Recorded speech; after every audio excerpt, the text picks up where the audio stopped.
നമസ്കാരം. Shobhita solar citizen reporter 2014 powered by triple ഐക്യുവിന്റെ പുതിയ അധ്യായത്തിലേക്ക് എല്ലാ പ്രേക്ഷകർക്കും സ്വാഗതം. സിറ്റിസൺ റിപ്പോർട്ടറിന്റെ യാത്ര തുടരുകയാണ്. സാധാരണക്കാരെ ആഴത്തിലുള്ള വാർത്താരചനയ്ക്ക് പ്രാപ്തമാക്കുക എന്ന ലക്ഷ്യത്തോടു കൂടിയുള്ള യാത്ര. ഈ യാത്രയിൽ ആദ്യ എപ്പിസോഡുകളിൽ 3 മത്സരങ്ങളാണ് നിങ്ങളെ തേടിയെത്തുന്നത്. നിരവധി മത്സരാർത്ഥികളും. ഇൻസ്റ്റന്റ് റിപ്പോർട്ടിങ്ങും ന്യൂസ് റീഡിങ്ങും ന്യൂസ് റിപ്പോർട്ടിങ്ങുമാണ് മത്സരങ്ങൾ. മത്സരാർത്ഥികളെക്കുറിച്ചും മത്സരങ്ങളെക്കുറിച്ചും കൂടുതൽ അറിയുന്നതിന് മുമ്പ് നമുക്ക് നമ്മുടെ വിധികർത്താക്കളെ പരിചയപ്പെടാം. മുതിർന്ന മാധ്യമപ്രവർത്തകനും ചലച്ചിത്ര നിരൂപകനുമായ Shri Andoor Sahadevan, panel judge Harish P Kadayappurath, Shrimati Rani Nikesh. മത്സരാർത്ഥികളെ വേദിയിലേക്ക് ക്ഷണിക്കുകയാണ്. ആദ്യമെത്തുന്നു കോട്ടയം സ്വദേശി MR പ്രതീഷ്.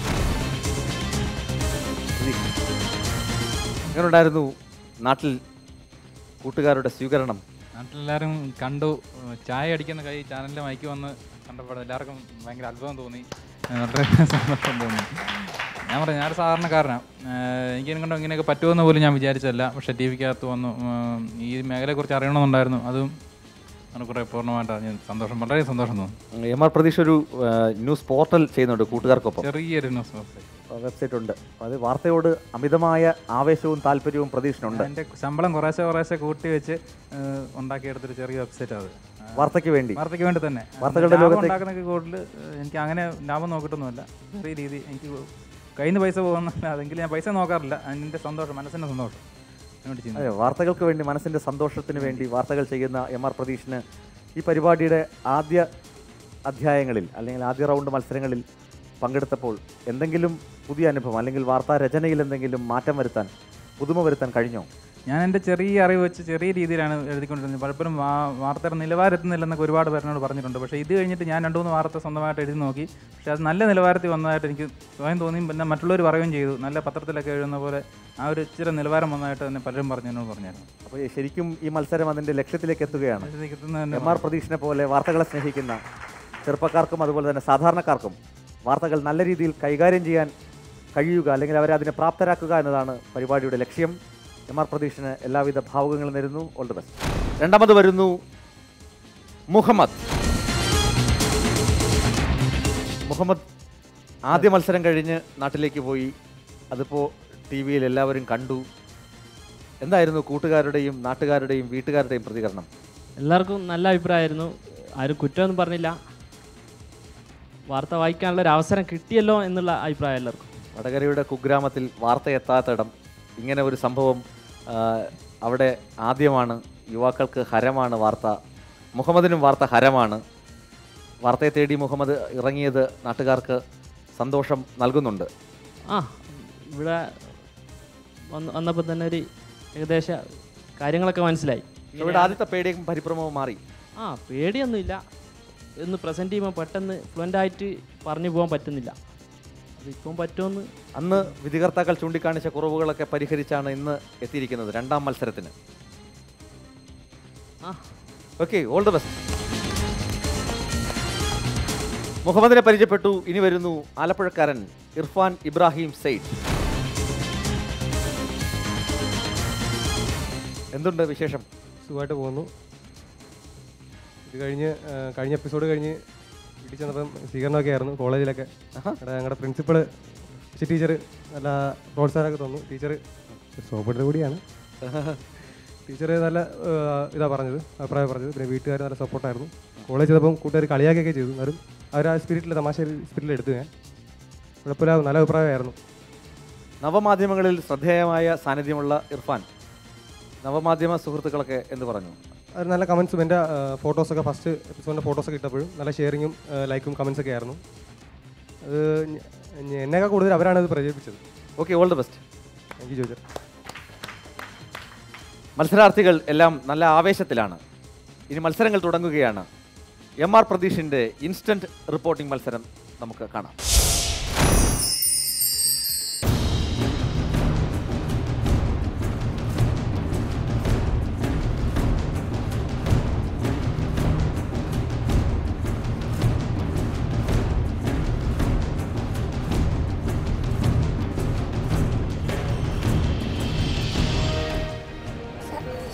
സംസാരിച്ചോണ്ട് എന്താ ചെയ്ത ടീച്ചറെ? പട്ടുകൂടെ നിറച്ചിട്ടുണ്ട് ഒരുപാട് നേരം വൈകുന്നേരം വരെ.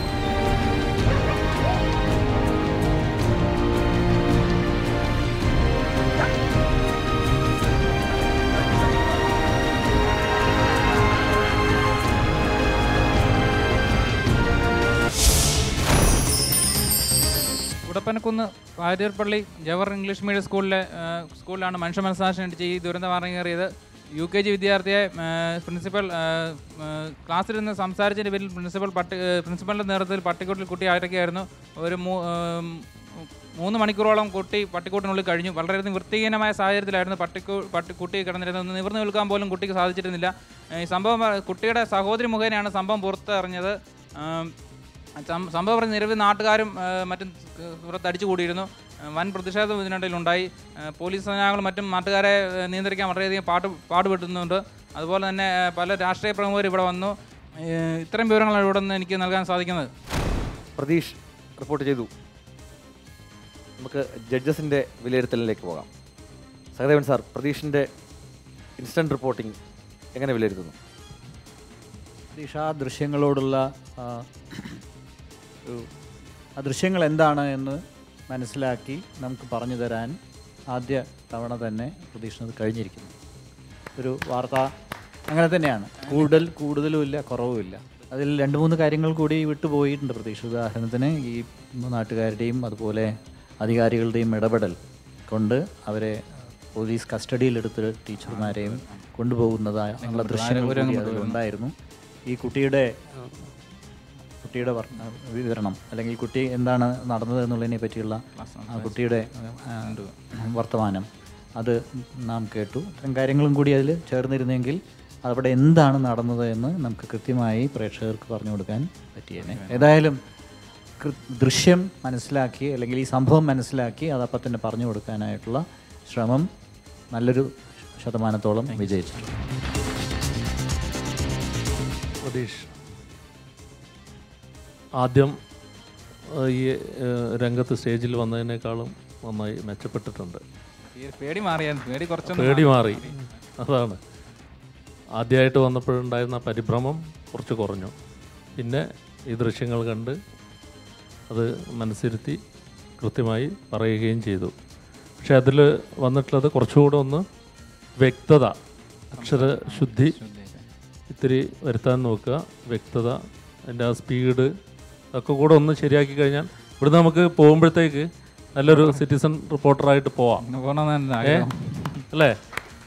അത് ആ ഒരു കോൺഫിഡൻറ്റോട് കൂടെ. ഒരുപാട് പറഞ്ഞ കളിയാക്കിയായിരുന്നു, നിന്നെക്കൊണ്ടൊന്നും പറ്റുകയില്ല, നിനക്ക് വേറെ പണിയൊന്നുമില്ല, നിന്നെക്കൊണ്ട് പറ്റുമൊന്നുമില്ല, ഇന്നയോടെ പിന്നെ ഇപ്പം ഞാൻ പറഞ്ഞ റിപ്പോർട്ടർ ഇവർ വിളിച്ചിട്ടുണ്ട്. അപ്പോൾ പറഞ്ഞ പിന്നെ ചാനൽ അവരോട് അവതരിപ്പിക്കാനല്ലായിരിക്കും പറ്റുന്നത്, എന്നോട് ചായ അടിക്കാൻ വേണ്ടി ആയിരിക്കും ചിലപ്പോൾ വിളിക്കുന്നതെന്ന് പോലും അങ്ങനെ പറഞ്ഞ് കളിയാക്കിയ ആൾക്കാരാണ്. എനിക്ക് അവരുടെ കളിയാക്കിയ ആളുകൾക്കുള്ള ഒരു കൃത്യമായിട്ടുള്ളൊരു മറുപടി ഒരു ഇന്ത്യൻ കോഫി ഹൗസ് ജീവനക്കാരനായ ഒരു സാധാരണക്കാരൻ ഇവിടെ വന്ന് ഇത്രയൊക്കെ സാധിക്കുക എന്നുള്ളത് വലിയൊരു കാര്യം തന്നെയാണ് അല്ലേ? അത് നിങ്ങളുടെ സിറ്റിസൺ റിപ്പോർട്ടർ ആവാനുള്ള ഒരു ആവേശം അത് വളരെ. അപ്പോൾ എന്തായാലും അഭിനന്ദനം. ഇനി കൂടുതൽ മുന്നോട്ടേക്ക് പോവുക. റാണി ചേച്ചി, പ്രതീഷ് നന്നായിരുന്നു കേട്ടോ. ഈ കുട്ടികളെ ഈ പട്ടിക്കൂടിൽ അടച്ചിട്ടേക്കുന്നത് പ്രതീക്ഷ കാണുന്നുണ്ട് അല്ലേ? എത്ര നേരം കഴിഞ്ഞാൽ എത്തിയത് ഈ സംഭവത്തിന് ശേഷം? ഞാൻ എത്തിയതോ ഇത് നാട്ടുകാർ തടിച്ചു കൂടുന്നതിന് കുറച്ച് തടിച്ചുകൂടി ആ സമയത്ത് എത്തിയത്. അപ്പോൾ നാട്ടുകാരുടെ വികാരം പ്രതീക്ഷ കണ്ടിരുന്നു. തീവ്രമായ വികാരമായിരുന്നു അല്ലേ? ചെറിയ കുട്ടികൾക്ക് നേരെയുള്ള അതിക്രമങ്ങളെ നാട്ടുകാർ എങ്ങനെ കാണുന്നു എന്ന് നമ്മൾ അവിടെ നിന്നു, സമൂഹത്തിൻ്റെ ആ പ്രതികരണം നമ്മൾ അവിടെ തന്നെ നിന്ന് കാണുകയാണ്.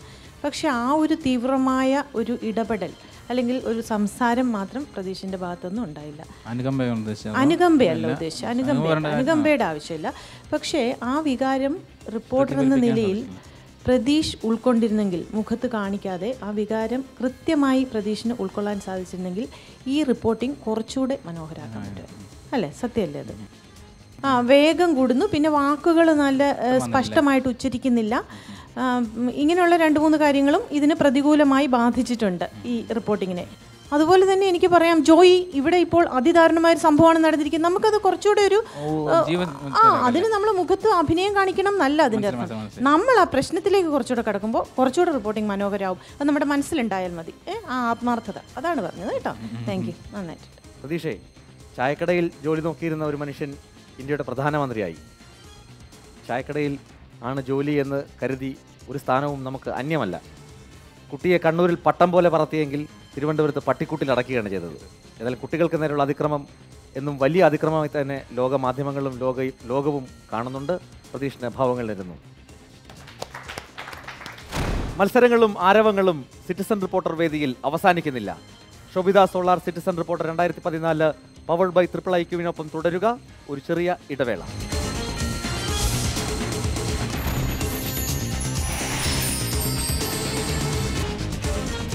Sobhita solar citizen reporter 2014 powered by IIIQവിലേക്ക് പ്രിയപ്പെട്ട പ്രേക്ഷകർക്ക് ഒരിക്കൽ കൂടി സ്വാഗതം. മത്സരങ്ങൾ ഇങ്ങനെ മുറുകുകയാണ്. ഇനിയുമുണ്ട് 2 മത്സരങ്ങൾ, ന്യൂസ് റീഡിങ്ങും വാർത്താ റിപ്പോർട്ടിങ്ങും. നമസ്കാരം, സിറ്റിസൺ റിപ്പോർട്ടിന് വാർത്തകളിലേക്ക് സ്വാഗതം. ഞാൻ ഇർഫാൻ. പ്രധാന വാർത്തകൾ. മോദിയെ പുകഴ്ത്തിയ തരൂർ നടപടിക്കെതിരെ കോൺഗ്രസ് ഒരുങ്ങുന്നു. നാളെ തീരുമാനമെന്ന് രമേശ് ചെന്നിത്തല. RS അജണ്ട നടപ്പാക്കാൻ അനുവദിക്കില്ല. KPCC പ്രസിഡന്റ് നിലപാട് തന്നെയാണ് തൻ്റേതെന്നും മുഖ്യമന്ത്രി. BJPയുടെ സമൃദ്ധ ഭരണവും തരൂരിനെ മോഹിപ്പിക്കാമെന്ന് വീക്ഷണത്തിൻ്റെ പരിഹാസം. വിമർശനങ്ങൾ തെറ്റിദ്ധാരണ മൂലമെന്ന് തരൂർ. ജയലളിതയുടെ ജാമ്യാപേക്ഷയിൽ കർണാടക ഹൈക്കോടതി വാദം തുടങ്ങി. പ്രത്യേക കോടതി റദ്ദാക്കണമെന്ന് ആവശ്യം. കോടതി പരിസരത്ത് കനത്ത സുരക്ഷ. സാമ്പത്തിക പ്രതിസന്ധിക്കിടയിലും കോടികളുടെ നികുതി കുടിശ്ശിക പിരിക്കാതെ സർക്കാർ. റവന്യൂ റിക്കവറി ഇനത്തിൽ തടസ്സം കൂടാതെ പിടിച്ചെടുക്കാൻ കഴിയുന്നത് 400 കോടിയോളം രൂപ. ഇതുവരെ പിടിച്ചത് 23% മാത്രം. നടൻ മോഹൻലാലിൻ്റെ ബ്ലോഗ് ഹാക്ക് ചെയ്തു. മോഹൻലാലിൻ്റെ ബ്ലോഗ് പാക് പതാകയും കാശ്മീരിനെ മോചിപ്പിക്കുന്ന മുദ്രാവാക്യവുമാണ് സന്ദേശകർ അയച്ചത്. സർക്കാർ വെബ്സൈറ്റിൽ ഹാക്ക് ചെയ്യുമെന്ന് ഭീഷണി. ഹാക്കിംഗ് നടത്തിയത് പാകിസ്ഥാൻ സൈബർ വാരിയേഴ്സ്. ക്രിക്കറ്റ് ആവശ്യത്തിൽ കൊച്ചി. ഇന്ത്യ വെസ്റ്റ് ഇൻഡീസ് ഏകദിന മത്സരം നാളെ. ഇന്ത്യൻ ടീം പരിശീലനത്തിൽ നിന്നിറങ്ങും. വെസ്റ്റ് ഇൻഡീസ് പരിശീലനം ഉച്ചയ്ക്ക് ശേഷം. മഴ ആശങ്കയായി. വാർത്തകൾ വിശദമായി. നടൻ മോഹൻലാലിൻ്റെ ഔദ്യോഗിക വെബ്സൈറ്റ് 20 മിനിറ്റോളം പാകിസ്ഥാൻ ഹാക്കർമാർ ഹാക്ക് ചെയ്തു. പാക് പതാകയും കാശ്മീരിനെ മോചിപ്പിക്കുക എന്ന മുദ്രാവാക്യവും വെബ്സൈറ്റിൽ ഉൾക്കൊള്ളിച്ചു. പാകിസ്ഥാൻ സൈബർ വാരിയേഴ്സ് എന്ന സംഘടനയാണ് വെബ്സൈറ്റ് ഹാക്ക് ചെയ്തത്. ഇതിനെക്കുറിച്ച് കൂടുതൽ വിവരം നൽകാൻ നമ്മുടെ പ്രതിനിധി മുഹമ്മദ് നമ്മുടെ ഒപ്പമുണ്ട്. മുഹമ്മദ്, എന്തൊക്കെയാണ് കൂടുതൽ വിവരങ്ങൾ? ഇർഫാൻ, ഇന്ന് രാവിലെ ഏകദേശം 11:30 കൂടിയായിരുന്നു നടൻ മോഹൻലാലിൻ്റെ ദ കംപ്ലീറ്റ് ആക്ടർ എന്ന വെബ്സൈറ്റ് ഹാക്ക് ചെയ്തത്. പാകിസ്ഥാൻ്റെ പതാക ആലേഖനം ചെയ്ത ഒരു കറുത്ത പേജിലൂടെയായിരുന്നു ആദ്യത്തെ സന്ദേശം എത്തിയത്. ശേഷം വീണ്ടും നിരവധി സന്ദേശങ്ങൾ എത്തി. അതായത് സന്ദേശങ്ങൾ ഇപ്രകാരമായിരുന്നു: കാശ്മീരിൽ പല കുടുംബങ്ങളെയും ഇന്ത്യൻ സൈന്യം വെറുതെ വേട്ടയാടുന്നു. നിഷ്കളങ്കരായ പല സമൂഹത്തിൻ്റെ താഴെത്തട്ടിലുള്ള ചെറിയ വിദ്യാർത്ഥികളെ അകാരണമായി കൊലപ്പെടുത്തുന്നു എന്നിങ്ങനെയുള്ള ഒരു പരാതിയും ഉണ്ടായിരുന്നു സൂചനയിൽ. പിന്നെ ഭീഷണികളുണ്ടായിരുന്നു ഇവരുടെ ഹാക്കിംഗ് സന്ദേശങ്ങളിൽ. അതായത് രാഷ്ട്രപതിയോട് ഇന്ത്യക്ക് യുദ്ധം നിർത്താൻ സമയമായി എന്നും സർക്കാരിൻ്റെ പല വെബ്സൈറ്റുകളും ഞങ്ങൾ ഹാക്ക് ചെയ്യുമെന്നും എന്നുള്ള വിവരങ്ങളുമൊക്കെ ഉണ്ടായിരുന്നു. മുഹമ്മദ്, ഞാൻ ഇടപെടുകയാണ്, ക്ഷമിക്കണം, ഞാൻ ഇടപെടുന്നു. ഇപ്പോൾ ഇതിനെക്കുറിച്ച് പ്രതികരിക്കാനായി പ്രമുഖ മാധ്യമ നിരീക്ഷകനും ചരിത്ര നിരൂപകനുമായ ശ്രീ ആണ്ടൂർ സഹോദരൻ നമ്മോടൊപ്പം ഉണ്ട്. സാർ, എന്താണ് സാർ ഇതിനെക്കുറിച്ച് താങ്കൾക്ക് പറയാനുള്ളത്? സൈബർ ലോകത്ത് കുറ്റകൃത്യങ്ങൾ ധാരാളം വർദ്ധിക്കുകയാണ്. ഓരോ ദിവസം കഴിയും തോറും കുറ്റകൃത്യങ്ങളുടെ സ്വഭാവവും സങ്കീർണതയും വർദ്ധിക്കുന്നുണ്ട്.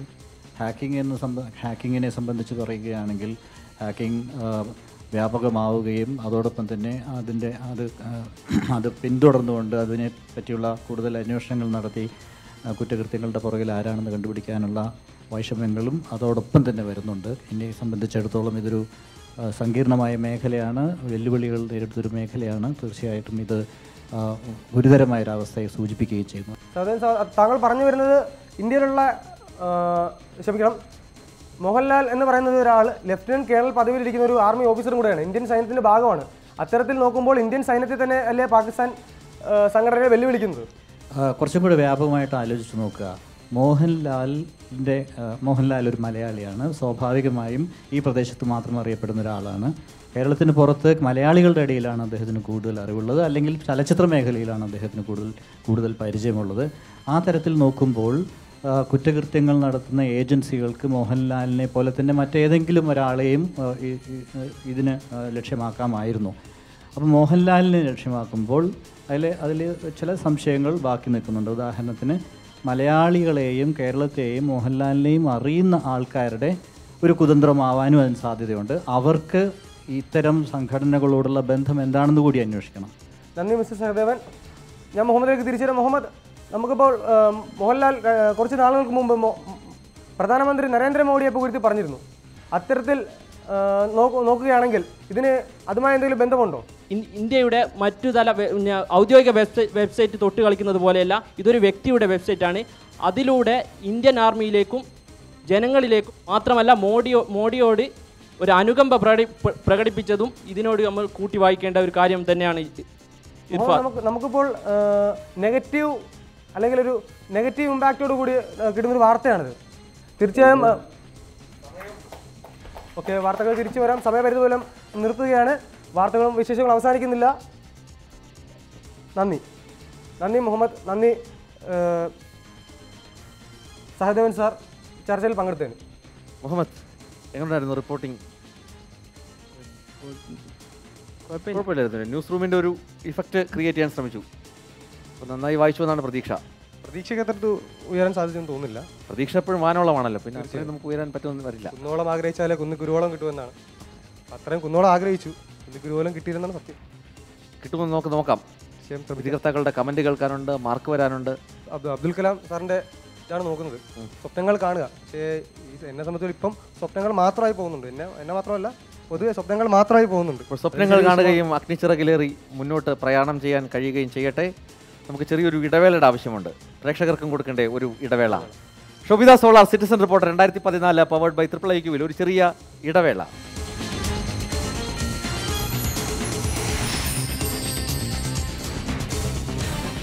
Sobhita solar citizen reporter 2014 powered by IIIQവിലേക്ക് വീണ്ടും എല്ലാ പ്രേക്ഷകർക്കും സ്വാഗതം.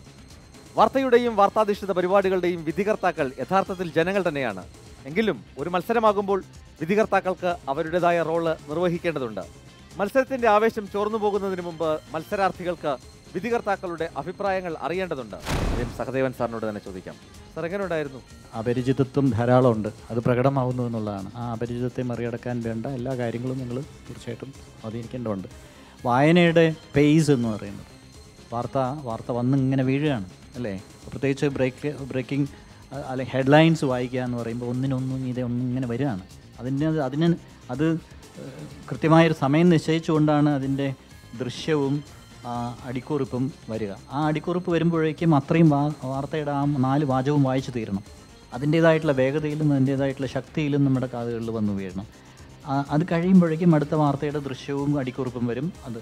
ഇത് പക്ഷേ മുഹമ്മദ് ഇർഫാൻ എന്ത് പറ്റിയെന്ന് വെച്ചാൽ, ഇർഫാൻ രണ്ടാമത്തെയും മൂന്നാമത്തെയും ദൃശ്യവും വാർത്തയും വന്ന ശേഷവും ആദ്യത്തെ വാർത്ത വായിച്ചു കഴിഞ്ഞിരുന്നില്ല. അപ്പോൾ ആ വേഗം അത് കൊണ്ടുവരാൻ പറ്റിയില്ല. പിന്നെ അതിൻ്റെ മൊണ്ടാഷ് വന്നു കഴിഞ്ഞ ശേഷവും വാർത്ത അവസാനിച്ചിരുന്നില്ല. മഴ പെയ്തിട്ട് മരം പെയ്യുന്നത് പോലെ ബാക്കി നിന്നു. മുഹമ്മദിൻ്റെ റിപ്പോർട്ടിങ്ങും ഇതുപോലെ തന്നെ ഭാഷ കൈവശം വന്നിട്ടില്ല, ഭാഷ സ്വാധീനമാക്കിയിട്ടില്ല. സ്പോക്കൺ വേർഡ്, അതാണ് ടെലിവിഷൻ്റെയും അതുപോലെ റേഡിയോൻ്റെയും മാധ്യമം. ഇർഫാൻ, ട്രെയിനിൽ പോകുമ്പോഴാണോ വാർത്ത വായിച്ചത്? ട്രെയിനിൽ വെച്ചാണോ? സ്ഥിരം ട്രെയിനിൽ പോകാറുണ്ട്. അത് ആ താളം, ആ കുലുക്കവും എല്ലാം ഇവിടെ ന്യൂസ് റൂമിൽ അനുഭവപ്പെട്ടു. പിന്നെ ഭാഷയുടെ പ്രശ്നങ്ങളുണ്ട്. എങ്കിലും ഈ ചോദ്യം ചോദിച്ചു നീട്ടിക്കൊണ്ട് ഏകദേശം ആ ഒരു ന്യൂസ് റൂമിൻ്റെ അന്തരീക്ഷം ഉണ്ടാക്കാൻ ശ്രമിച്ചിട്ടുണ്ട്. പിന്നെ മുഹമ്മദിൻ്റെ ആണെങ്കിൽ അത് പറഞ്ഞത് നന്നായിരുന്നു, കുഴപ്പമൊന്നുമില്ല. പക്ഷേ അതിൽ മോഹൻലാലിൻ്റെ ഒരു പ്രതികരണം, അല്ലെങ്കിൽ ആ സൈറ്റ് നടത്തുന്ന, മോഹൻലാലിന് വേണ്ടി സൈറ്റ് നടത്തുന്ന ആളാണെങ്കിൽ അവരുടെയോ ഒരു പ്രതികരണം എന്താ വെച്ചാൽ ആളുകൾ കേൾക്കാൻ ആഗ്രഹിക്കുന്നത്. കാരണം മോഹൻലാൽ ഒരു സെലിബ്രിറ്റിയാണ്, തീർച്ചയായിട്ടും അദ്ദേഹം എന്ത് പറയുന്നു എന്നൊക്കെയുള്ള ഒരു ആകാംക്ഷ പ്രേക്ഷകനുണ്ടാവും. എല്ലാ ഭാവങ്ങളും നേരുന്നു. ഇർഫാൻ ചോദ്യം ചോദിച്ച് കുഴക്കിയത് മുഹമ്മദിനെ അല്ല, സഹദേവേട്ടൻ. സാറിനെയാണ്. ഞാൻ പേടിച്ചിരിക്കുകയായിരുന്നു, എന്നോട് ഇനി അടുത്ത ചോദ്യം വരുമോ. സമയമില്ലാത്തോണ്ടല്ലേ ചേച്ചിയോട് ചോദിച്ചേനെ, ഒരു ചോദ്യം മാറ്റി വെച്ചിട്ടുണ്ടായിരുന്നു. സമയമില്ല, ചോദിച്ചാൽ ഇടപെടണം. എന്തൊരു സ്പീഡ്! സഹദേവേട്ടൻ ആ ചോദ്യം തിരിയണം. സഹദേവേട്ടൻ അത്രയും ശ്രദ്ധിച്ചത് കൊണ്ടാവും ചോദ്യം മനസ്സിലായത്. എനിക്ക് മനസ്സിലായില്ല പെട്ടെന്ന്, അത്ര സ്പീഡാണ് മുഹമ്മദിന്, ഇർഫാന്. അപ്പോൾ ഇർഫാൻ അങ്ങനെ സ്പീഡ് കുറയ്ക്കുക.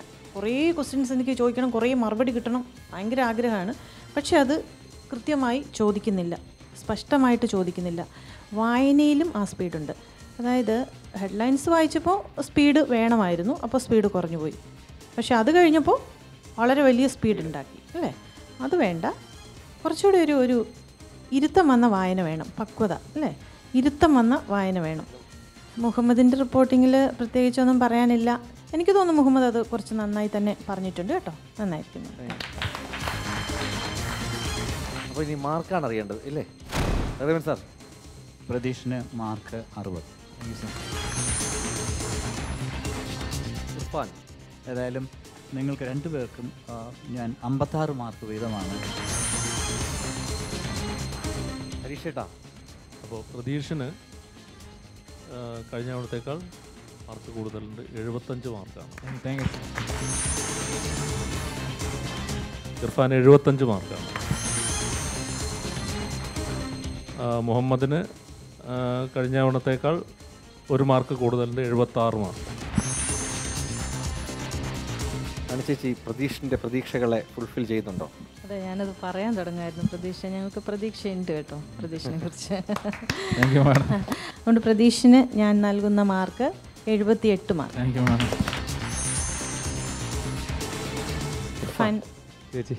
ഇർഫാന് 75 മാർക്ക്. മുഹമ്മദിനും 75 മാർക്ക്. എനിക്ക് കിട്ടിയ ഈ മാർക്ക് എൻ്റെ കോഫി ഹൗസിലെ എല്ലാ കൂട്ടുകാർക്കും വേണ്ടി ഞാൻ സമർപ്പിക്കുന്നു. ഇതുപോലെ തന്നെ മാർക്കുകൾ മാത്രമല്ല സമർപ്പിക്കേണ്ടത്, വാർത്തയ്ക്ക് വേണ്ടി സ്വയം ജീവിതവും സമർപ്പിച്ച മാധ്യമപ്രവർത്തകർക്ക് മുന്നിലാണ് നമ്മളിപ്പോൾ നിൽക്കുന്നത്. സിറ്റിസൺ റിപ്പോർട്ടറിലേക്ക് നിങ്ങൾക്കും നിങ്ങളുടെ എൻട്രികൾ അയക്കാം. നിങ്ങളുടെ വാർത്തകൾ ഞങ്ങൾക്ക് അയക്കുക. അയക്കേണ്ട വിലാസം: producer, citizen reporter 2014, reporter studio complex, HMT colony, PO, എറണാകുളം. ഇമെയിൽ വിലാസം cr2014@reporterlive.com. Shobhitha solar, citizen reporter 2014, powered by IIIQ. ഈ അധ്യായം ഇവിടെ പൂർണ്ണമാകുന്നു. ഇനി നിങ്ങളുടെ ഊഴം.